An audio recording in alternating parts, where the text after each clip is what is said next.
I lived briefly in a ranch house on a 2-acre lot in Shreveport in the 1980s. The house was in a disputed estate of a man who'd shot his wife and then shot himself a few years before. I didn't know that at the time I moved in. From the minute I moved in, I had a bad feeling. The very first week I was there, I went to sit in the glider swing in the backyard on a beautiful October afternoon. The day was beautiful, but the backyard was not. Because nobody was looking after the house and yard. The pool was full of mud and sticks, the garden was overgrown, the grill and lawn furniture was dirty.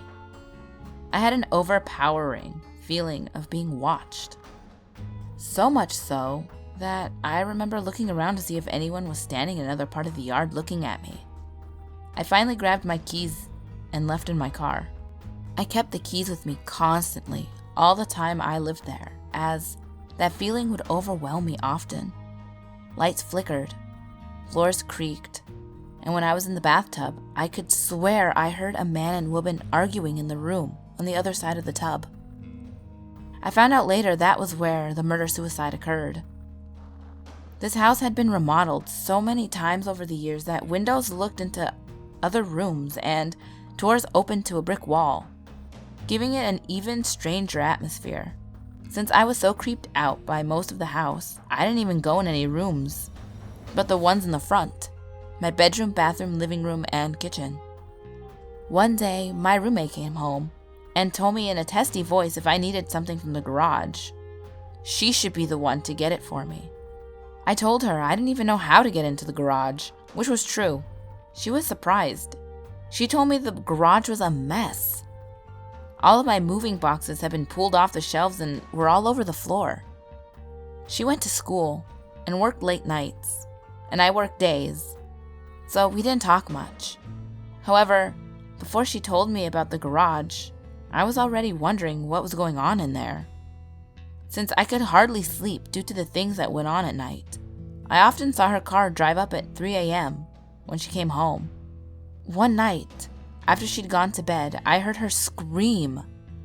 I'm ashamed to say it now, but I was too afraid to go up and check on her, so I'd have to pass through the office. I told myself if she screamed again, I'd go check on her, otherwise I'd put it down to a bad dream. The next morning, she was pretty angry at me and asked me if I'd heard her scream. I played stupid and said no. She said that she had just gone to bed when she rolled over and saw a man with a horrible face bending over her. He vanished when she screamed and kicked out at him. It was then I told her that I felt this house was haunted by someone who may not want us to be here. It was then she told me about the murder-suicide and said that it had occurred in the office room that you had to pass through to get to the master bedroom, her room.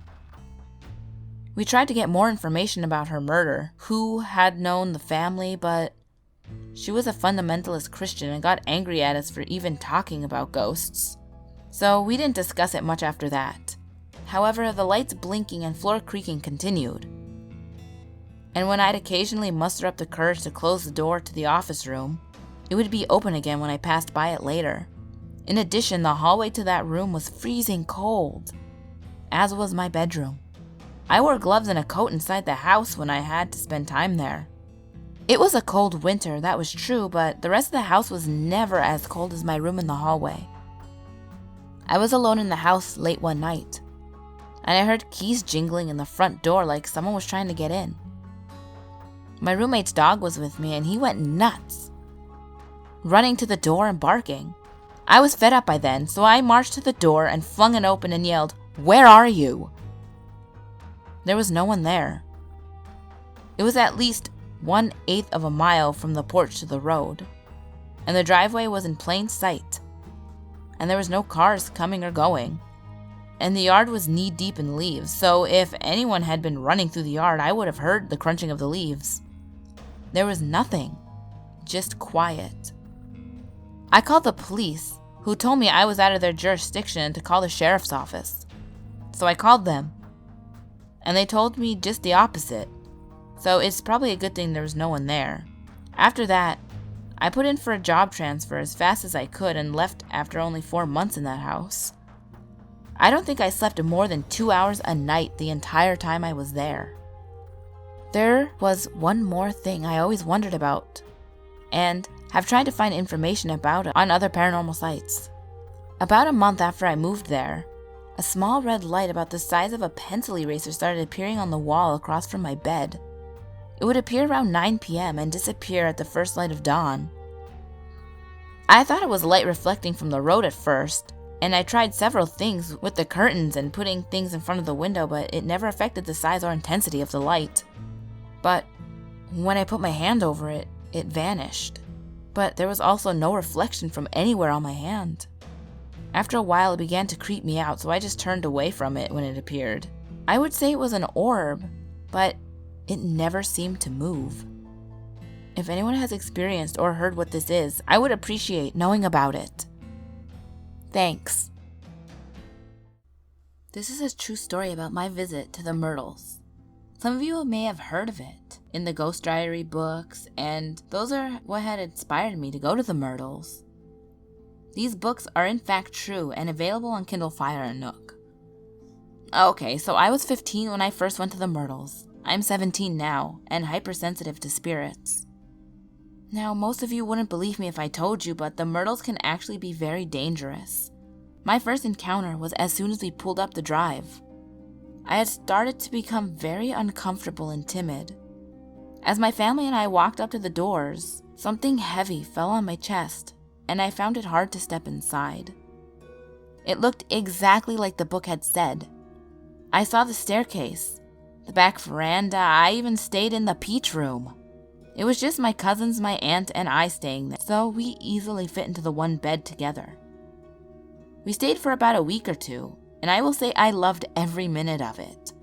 So here I am at one of the most paranormal houses ever, and ready to record data and take pictures and much more. I first went to see Chloe, the young slave mistress, to one of the house's old owners. She did appear to me, but not to my relatives, and I thought that was amazing. I even got an EVP of her saying hello and nice to meet you. It was a bit fuzzy, but I still heard it. I had asked her if I could take some pictures, and she let me. I have it to this day still.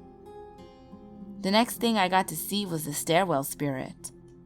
I forgot his name, but I won't forget his face. He seemed a bit pleased to see me, so interested in him, and his history. He even stood next to me for a picture. I know because I felt him. Then later, saw him in the photos. I also met the little girls, and talked and played with them. They seemed to enjoy my company as well. I also got some weird looks from the other tenants at the time, but I didn't mind. We spent a long time talking and sitting on the back veranda. We saw an apparition sitting in one of the chairs, and asked if we can join it, and it agreed. We sat there talking, but I couldn't stop from wondering about the spirit sitting in the other rocking chair. I was smart enough to have my pad and pencil along, with my EVP recorder and camera.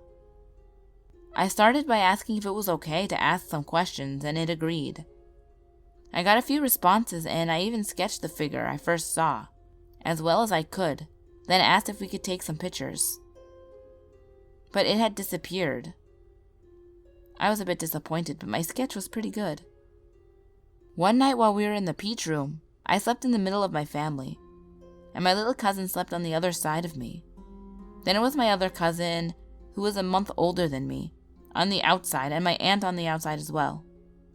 What I saw was pretty weird. At about 2:45, I woke up to see my cousin's blanket keep moving, even though we were all soundless sleepers and don't move. But his did, whether it was him or not. It scared me, to be truthful. I actually grabbed my phone and recorded it. The blanket would tuck, then untuck him. I was totally confused. I saw a shadow leave the room. I fell asleep at about 2:56. But my phone was still on, and I caught more than I wanted to on film. I saw more shadows, the blanket tucking and untucking, and even the bathroom light turned on and off by itself. I was very frightened, but also intrigued. I started taking more videos, and more activity would occur. I even saw a white mist engulf our entire bedroom. It didn't know I wasn't asleep because I had my eyes closed enough to make it look like I was asleep. Fog had moved over all of us. First my cousins, then my aunt, then me. I heard my name several times throughout the night, and only twice was it my little cousin who had to go pee and wanted me to stay awake with her. It was the last day that scared me the most. I was helping pack the car when I heard something like scratching wood or something being wrote on. And when I was about to pack my investigation supplies, I saw that my notepad had an M and a P on it, in really old handwritten cursive. I had taken those initials as Myrtle Plantation. I will be returning to the plantation on May 20th, 2014, and I will update my story. If you don't believe my story, find some of my pics on Google Images. P.S. I understand that most of the people on here are skeptic, but as a reminder, any negative comments will be ignored. I am writing to share with you my experiences since moving into a very large house in the Lower Garden District in New Orleans, Louisiana. The house I live in was built in 1895, and it looks like something straight out of an Annie Rice novel. It has 2 large galleries that are punctuated by 8 large gallery windows and is accepted by traditional New Orleans warrant iron. I live in what used to be the double parlor at the bottom left side of the building, which is now divided into 15 individual apartment units. I moved in 2 weeks ago and everything seemed fine and dandy until my little sister told me she felt a presence in my bathroom. I know she is sensitive to these things, so I believed her, and even expected activity. What happened within the next week still leaves me extremely puzzled and distressed. The second night I was in my apartment, I was awoken at 3 a.m. to the sound of extremely heavy feet shuffling in the hallway outside of my door. I listened intently as the footsteps slowly made their way from the back of the hallway to my front door. There, the footsteps stopped without leaving through the main door or going up the stairs. They simply disappeared. I was terrified and looked under my door, but nothing was there. I tried to fall asleep, but I felt lightheaded and I could feel something touching me and causing my hair to stand up. That was the first night. I lost a good amount of sleep. A few nights later, my friend came from out of town to pay me a visit for the weekend. The first night she was there, I dreamed that there was a yellowish, opaque figure next to my bed. I awoke from that dream to hear distinct footsteps in my bedroom, only to wake up again to the actual sound of footsteps in the same place. I have never heard my neighbors upstairs, and I know that whatever it was coming from my apartment. Even after wrapping my brain around this, I was somehow miraculously able to fall back asleep. The next night was when things began to get very strange. According to my friend, I had fallen asleep around 1:30 and was snoring loudly for about 30 minutes when I simply got out of bed and walked out of my apartment. My friend is an insomniac, so she only saw me leave out of the corner of her eye while playing on my computer. She assumed I went out to get something from my car, and when I did not return after 10 minutes, she opened the window to see where I was. There, she saw me standing naked, just staring at the front of the house. She immediately ran outside to get me, only to have me stare at my front porch and ask, "What is this? Why don't I have access to this?" I was motioning to the double veranda, which, according to one of my friends who worked on the house 5 years ago, was a post-Canteria renovation. My friend P did not know what to say and ushered me in after collecting the clothes I had ripped off while outside. Once I had gotten back inside, I immediately walked to the bathroom and stayed there for 30 minutes without making a sound. P said that I came out and immediately went to my dresser where I started to explore its contents, holding each piece for inspection. While I was going through my things, I began to berate her when she asked if she had done anything wrong. I told her not all things were about her, and told her I knew the big picture. I called her selfish and demanded that she not say anything about this incident to me in the morning. I made her promise that she would not say anything to myself and to others about me walking around my house in nothing more than my birthday suit. After I was done berating her, I passed out on my bed and began snoring.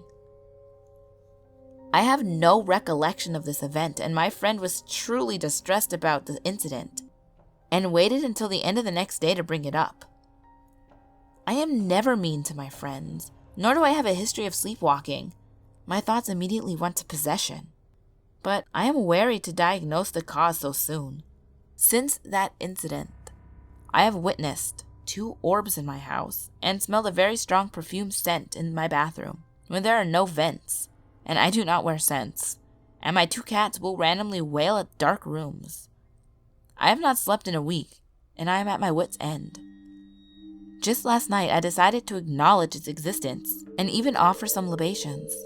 That seemed to cool the energy, but once again, at 3 a.m., I was awakened to the sound in the hallway, followed by a lightheaded, skin-raising feeling that I always get. I lost a lot of sleep, especially since the window wrapping began. I looked, but I could find no source for such noise. I ask you now for your help in this. I love this house, but I need my rest. Also, I need to not be walking around my house in the middle of the night. Thank you all. In searching for a hotel for another trip to the French Quarter, I almost fainted when I read the story from the girls' trip entitled Our Hotel Stay Off Toulouse in New Orleans, because it confirmed what I felt while there with my gal friends. Being that I have friends in New Orleans, a great deal of the time was visiting them and not the usual tourist trips with my travel buddies. Therefore, I was alone in our 2-story suite a lot of our 5 days there. The entire stay, I felt uneasy. Immediately, I told the others I would be sleeping downstairs on the sofa, because the upstairs just did not feel right. I saw nothing, but felt the presence of others all throughout the suite, and knew something did not want me there. It's difficult to explain, as I heard no actual voices, yet I clearly heard, "Don't come here. You shouldn't be here. Go away. We don't want you here," and things of this nature. One night, I returned to the empty suite. As I started to walk up the stairs to the bathroom, I could feel them warning me that I really should not go up there. I was so frightened as I approached midway I could hardly move. As I turned and ran down the stairs, I knew I was so unwanted. I was just so frightened that I ran outside, used the lobby restroom, and sat outside until my friends returned. The remainder of the stay, the feelings continued, and I made sure I never went upstairs alone. On the last day, after taking my shower and began to exit the bathroom, all the warnings were repeated. Thank God there was a balcony off the bath, and I actually had to yell to the courtyard and ask for my friend to come up and help me down. On the last day, I shared my experiences with the other 4, only to learn that 2 others had similar feelings. Again, only those who have experienced this type of thing can understand. How, although nothing was spoken, so much was said. Needless to say, I have since always chosen other hotels on other streets. I know this sounds unbelievable, but today when I first was reading the above article, my screen went black, then blue with the "your computer" message that due to fatal error in the system, my computer was shutting down. I swear on my family's graves, this is true. This will be a rather interesting story, or at least I hope it will be, because it happened to me and another friend without us knowing it, and we were told about it by another friend who saw the whole thing as it happened. We had stayed several days at this hotel with no incident. About an hour before we were going to go out, at about 10 p.m., we were listening to music and getting ready, and in between our beds, there was a nightstand with 2 drawers, one on which were a phone and a lamp. You know, the usual hotel layout. I was seated on the edge of my bed when the top drawer flew open all by itself. I exclaimed my surprise and let the girls know what happened. They said I must have accidentally kicked it open with the sole of my shoe. I knew better. I hadn't moved and I was sitting on the edge, so my feet were on the floor. It was the drawer with the ever-present Bible in it. I thought it was a little odd, but I soon forgot about it, as we would soon be on Bourbon Street. After a couple of hours, my friend Angela said that she was tired and was off to the room. Terry and I hung out for about another half hour, and then went back to the room around 2:30 a.m. I went to sleep as soon as we got back, so from here on in, it's what Terry told us the next morning. Terry stayed up a little while longer, seeing what was on TV. Finally, she got sleepy about a half hour after I had gone to bed.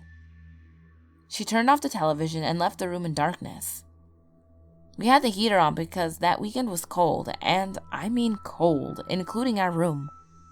The heater was on, and despite this, she was laying there and felt a cold breeze on her left cheek, which startled her awake, since she was just drifting off to sleep.